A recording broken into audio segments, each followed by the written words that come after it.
Topic is nothing but addressing modes.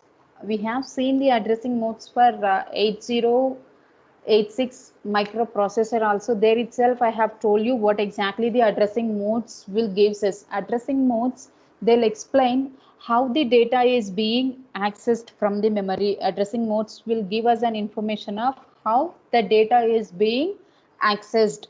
That means whether the data is directly mentioned in the instruction, or the address is directly mentioned in the instruction, or the data is stored in one register and that register is mentioned in instruction, or how exactly the operands, that is nothing but the data on which we are working. Say for example, if you see an instruction, move ax comma bx, move ax comma bx, their ax and bx are nothing but operands, that is nothing but they'll be carrying some data. So how the data from the memory is being accessed, that information will be provided by the addressing mode. So simply in a single sentence we can define the addressing modes will define the way in which the operands are being accessed by the instruction.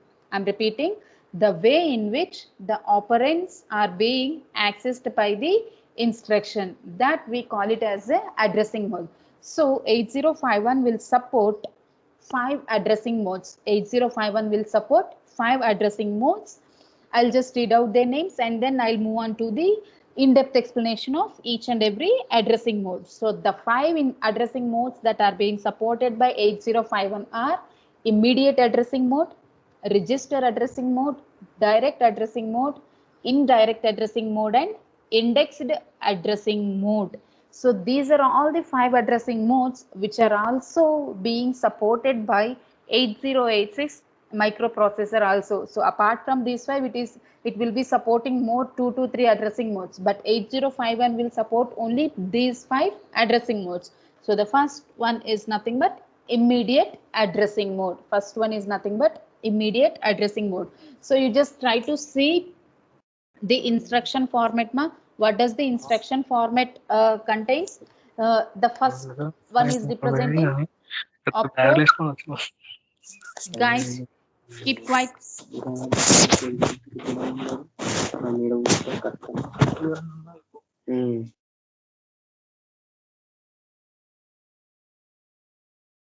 Okay, so immediate addressing mode, this is how the instruction format that the immediate addressing mode instruction will follow.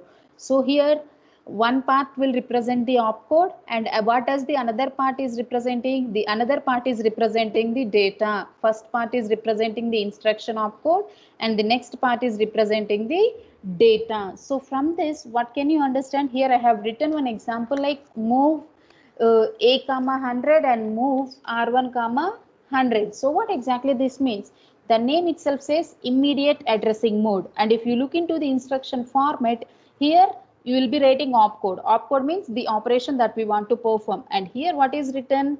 Data. So from this instruction format and from this example, we can state that in immediate addressing mode, the data is being directly transferred to the destination register. I'm repeating, in immediate addressing mode, data is directly transferred to the destination register. So if you consider this particular instruction, here 100 will represent the data and A will be the destination address in this particular instruction. Whereas in the below instruction, 100 is the data and R1 is the destination. Whatever the register that you find immediately to your mnemonic, the register that you find immediately to the mnemonic, that we call it as a destination register, and the register that you can see after the comma, we call it as a source. So here we don't have any source register. In place of source register, we directly have one value, and before that value, if you can find this hash symbol, before to this particular value, then this value will be representing data. So a number or a value with hash symbol in 8051 represents data. It's not address, it is representing the data. So in immediate addressing mode, the data is being directly transferred to the destination register, and the data is directly intimated, or it is being directly represented in the instruction format itself. and next thing is nothing but register addressing mode. The next is nothing but register addressing mode. So now you try to see the format. So the format has two parts. Of course, the first part is opcode, that is nothing but the mnemonic. Here we are trying to write move A. So here move A, this part, whatever you write before to comma, that we call it as an opcode. And the second part is containing data. The second part will be any register ranging from R0 to R7, or it can be an accumulator also. But the thing is that the second part will be representing data. Second part will be representing data. So here what does this indicates is that R1 will be carrying data, and that data is being directly transferred to the accumulator. In register addressing mode, data will be stored in one register, and that register will be written as a source register. Whereas in place of immediate addressing mode, the data representation is not there in register. The data is directly represented in the instruction itself. But in register addressing mode, the data is not directly represented in instruction. In instruction, the data is represented in one register. Through that register, it will be transferring to the destination. So if you consider this particular example, move A comma R1. So in this case, the data is stored in R1, and from R1, the data is being transferred to the register A. And if you look at the down example where move R2 comma A, move R2 comma A. So here the data is stored in A. Here data is stored in A. A is nothing but accumulator. So in this second instruction, A will be acting like a source register and R2 will be the destination register. So a single statement related to register addressing mode is that in register addressing mode, the register which carries the data, will be represented as a source register. So through that source register, the data is being transferred to the destination register. And the next addressing mode is nothing but direct addressing mode. Next mode is direct addressing mode. So the name itself says direct addressing. That means address where the data is stored, the address of that particular memory location, it is being mentioned in the instruction. You try to see the instruction format. First part will represent the opcode and the next part will represent address. Next part will represent address. Address of whom? Address of the data that you want to work with. So if you look into the instruction format, move A comma address. So in direct addressing mode, this is how the instruction should be written, like move A comma 54H. So here 54H, it does not represent data, it represents the address. So how am I saying that it is representing address?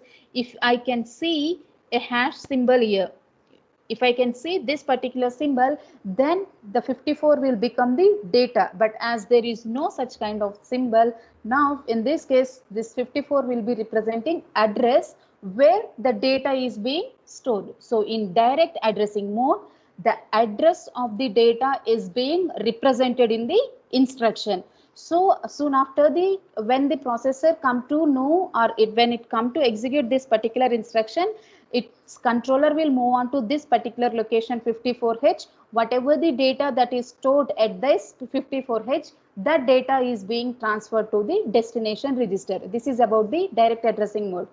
And next, moving on to indirect addressing mode. Indirect addressing mode. So here address is stored in one register and that register is being used in the instruction.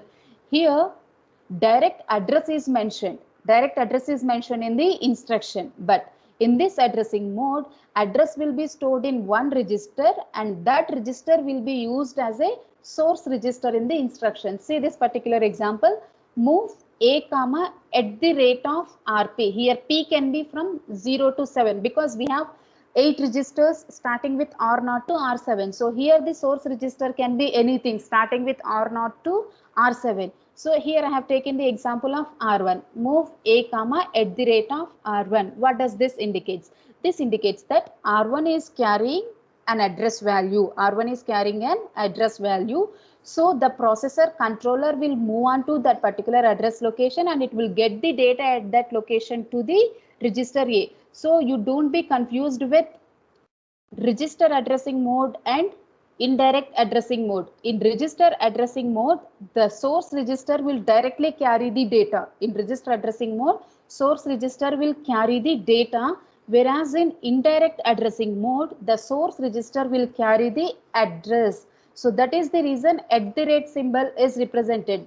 If this symbol is not there, then if move a comma a r1, then this will become register addressing mode. So in this case, R1 will carry the direct data, but whenever the @ symbol is introduced, that indicates that R1 is not carrying data, it is carrying the location where the data is available. So this is what about the indirect addressing mode. And the last addressing mode, that is nothing but indexed addressing mode. Indexed addressing mode, one thing that you need to remember about this is that among all the 5 addressing modes, the first 4 addressing modes which I have discussed till now, they all will be dealing with data memory. They all will be dealing with data memory. That means when controller is working with data memory, then all those 4 addressing modes, any of those 4 addressing modes can be used in order to develop the program.